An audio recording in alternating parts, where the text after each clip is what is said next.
നമ്മുടെ വിവാഹം കഴിഞ്ഞിട്ട് ഒരാൾക്ക് ആൺകുട്ടിയും മറ്റേ ആൾക്ക് പെൺകുട്ടിയും ജനിക്കുകയാണെങ്കിൽ അവരെ തമ്മിൽ കല്യാണം കഴിപ്പിച്ചാലോ എന്ന് നമ്മൾ ആലോചിച്ചിരുന്നു.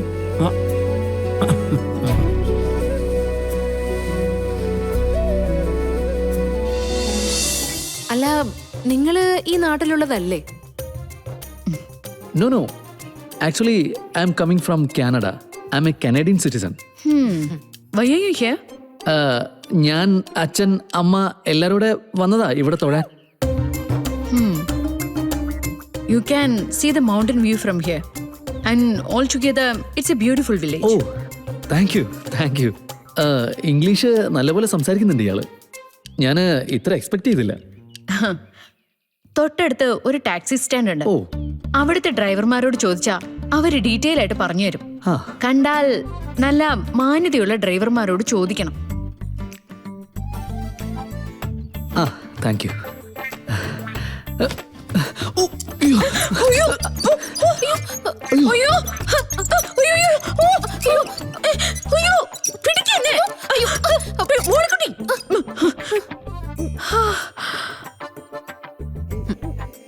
പോകേണ്ടപ്പോഴേ ടാക്സി സ്റ്റാൻഡിൽ ചെന്ന് മാന്യതയുള്ള ഡ്രൈവർമാരെ വിളിക്കാൻ തുടങ്ങിയതാ ഞാൻ. പിന്നെ ചാവണ്ടാന്ന് കരുതിയിട്ട. താൻ എന്ത് പണിയോടോ കാണിച്ചേ? തനിക്ക് എന്താ കണ്ണില്ലേ? അയ്യോ അത് ആക്ച്വലി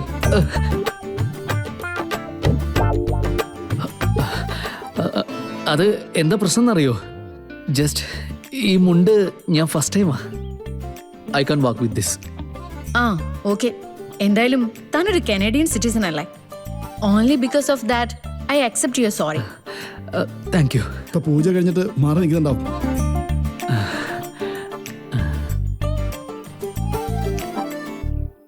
ആ വാ.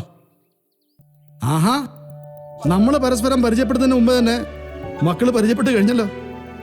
മോളെ, ഇതേ അച്ഛൻ്റെ ഒരു ക്ലോസ് ഫ്രണ്ടാ അരവിന്ദ്. ഇത് അശ്വതി.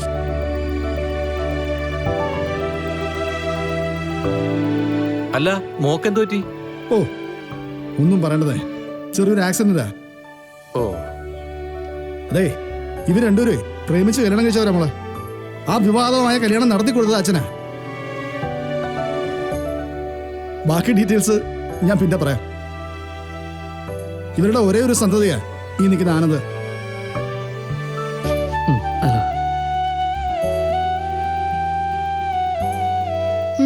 ആളും എടുക്കണ. എടാ അനിയൻ സാറ്, ഞാൻ നിന്നോട് പറഞ്ഞിട്ടില്ലേ? പലപ്പോഴും ഞാൻ നിന്നോട് പറഞ്ഞിട്ടുണ്ട്. ഓ ഐ റിമെമ്പർ. ആ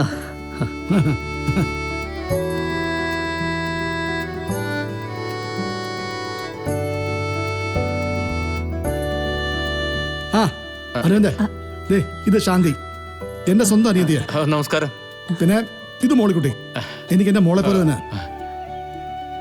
ഒരു മാറ്റമുള്ളത് എനിക്ക്. പണ്ട് കാലത്ത് ഇങ്ങനെ തന്നെയായിരുന്നു. ചുറ്റിനും ഒരു പടയുണ്ടാവും, അതും എല്ലാവരും വേണ്ടപ്പെട്ടവരും. ഞങ്ങൾക്കൊക്കെ അസൂയായിരുന്നു ഇതിനോട്. ആ അപ്പോ എല്ലാരും പരസ്പരം പരിചയപ്പെട്ട സ്ഥിതിക്ക് നമുക്ക് നേരെ എന്റെ വീട്ടിലേക്ക് പോവാം. അവിടുന്ന് ലഞ്ചൊക്കെ കഴിഞ്ഞിട്ട് നിങ്ങൾക്ക് നേരെ ഹോട്ടലിലേക്കും പോവാം. അയ്യോ, ഇന്നത്തെ ദിവസം ഒന്ന് ഒഴിവാക്കണം. ഓൾറെഡി എൻ്റെ ഒരു ബന്ധുവിന്റെ വീട്ടിൽ ചെല്ലാന്ന് ഞാൻ പറഞ്ഞു പോയി. ഡിസ്റ്റന്റ് റിലേറ്റീവ്സ് ആണ്, പക്ഷെ വാക്ക് പറഞ്ഞു പോയില്ലേ. ഓക്കെ എന്നാ, അപ്പൊ നമ്മൾ നാളെ കാണുന്നു. എന്താ പിന്നെ? ഓക്കെ. ആ പിന്നെ ശ്രീനിവാസേ, പണ്ടൊരു രാത്രിയില് നമ്മൾ രണ്ടും ഒരുമിച്ചിരിക്കുമ്പോ ഒരു വാക്ക് പറഞ്ഞിരുന്നു, ഓർമ്മയുണ്ടോ തനിക്ക്? നമ്മൾ തമ്മില് കാര്യങ്ങൾ ഒരുപാട് പറഞ്ഞിട്ടില്ലേ, പക്ഷെ നീ ഉദ്ദേശിക്കുന്ന എന്താണെന്ന് എനിക്ക് മനസ്സിലായില്ല. വേറൊന്നുമല്ല, നമ്മുടെ വിവാഹം കഴിഞ്ഞിട്ട് ഒരാൾക്ക് ആൺകുട്ടിയും മറ്റേ ആൾക്ക് പെൺകുട്ടിയും ജനിക്കുകയാണെങ്കിൽ അവരെ തമ്മിൽ കല്യാണം കഴിപ്പിച്ചാലോ എന്ന് നമ്മൾ ആലോചിച്ചിരുന്നു.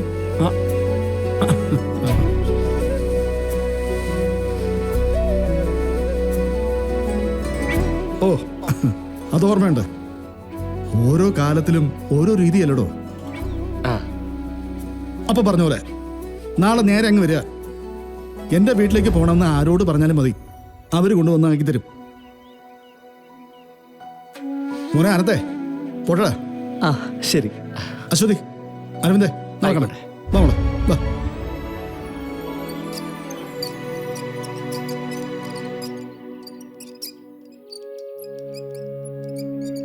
രസകരമായ ഒരുപാട് സംഭവങ്ങൾ ഉണ്ടായിരുന്നു ഈ അരവിന്ദന്റെ വാ.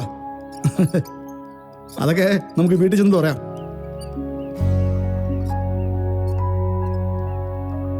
സാധാരണ ക്ഷേത്രത്തിൽ വന്നാ ഒരു സമാധാനം കിട്ടുമെന്ന് പറയുന്ന പോലെ അതൊരു സത്യമാ. ഇന്ന് ഈ ക്ഷേത്രത്തിലെ വരവിന് അവനെ കണ്ട സന്തോഷമുണ്ട്.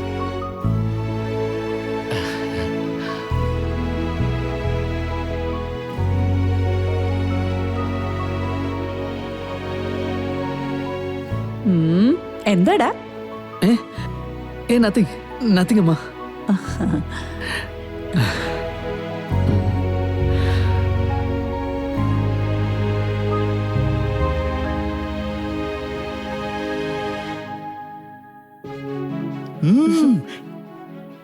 ഇതേതോ സ്പെഷ്യൽ ക്ഷേത്രത്തിലാണല്ലോ.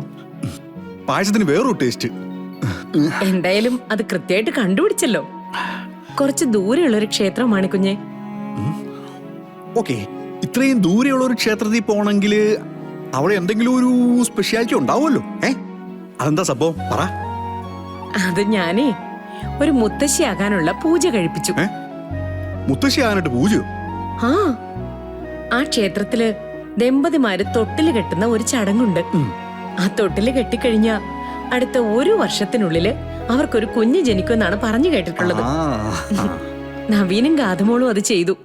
അപ്പോ അത് തന്നെയല്ലേ ഞാൻ മുത്തശ്ശിയാവാനുള്ള പൂജ. ഓ അങ്ങനെ. അപ്പൊ സാറിന്റെ പരിപാടി ഉടനെ തന്നെ ഒരു അച്ഛനാകുക എന്നുള്ളതാണല്ലേ? ഓക്കെ,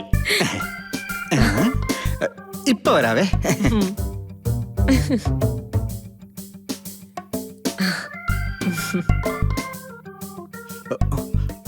ആ കളരിക്കൽ തറവാട്ടിന്ന് തന്നെ. എടോ, ഇത്രയും നന്നായിട്ട് പറഞ്ഞിട്ട് എനിക്ക് മനസ്സിലായില്ലോടൂ. എടോ, തൊട്ടിലെന്ന് പറഞ്ഞ ചന്ദനത്തടിയിൽ പണിത തൊട്ടില്. എടോ, അതിനിപ്പോ ലക്ഷങ്ങളെന്നല്ല കോടികളെന്ന് പറഞ്ഞാലും ഒരു പ്രശ്നവും ഇല്ലെന്നേ. ഇതേ നവീൻ സാറിന് ജനിക്കാൻ പോകുന്ന കുഞ്ഞിന് വേണ്ടിയിട്ടാണ്. ആ പിന്നെ ഒരു കാര്യം, തൊട്ടില്ലേ ഒരുപാട് ചിത്രപ്പണികളൊക്കെ വേണം കേട്ടോ. എടോ, എന്തിനാന്നറിയാവോ? തൊട്ടിലിൽ കിടക്കുന്ന കുഞ്ഞിന് ബോറടിക്കുമ്പോ ആ ചിത്രപ്പണികളൊക്കെ കണ്ട് രസിച്ചിരിക്കാലോ. പിന്നെ കുഞ്ഞിനെ കാണാൻ വരുന്ന ആളുകൾക്ക് അതൊരു മനോഹരമായ കാഴ്ചയായിരിക്കുമല്ലോ. മനസ്സിലായോ? ആ താൻ നോക്കിയിട്ട് പറഞ്ഞാ മതി. പിന്നെ പൈസ എത്രയാന്ന് വെച്ചാൽ പറഞ്ഞാൽ മതി. ഞാൻ സാറിന്റെ അക്കൗണ്ടിൽ നിന്ന് അങ്ങോട്ട് ട്രാൻസ്ഫർ ചെയ്യാം. ശരി ശരി, വേഗം വേണം കേട്ടോ. ആ എടാ, താനെന്തിനാ തൊട്ടിൽ ഓർഡർ ചെയ്ത്?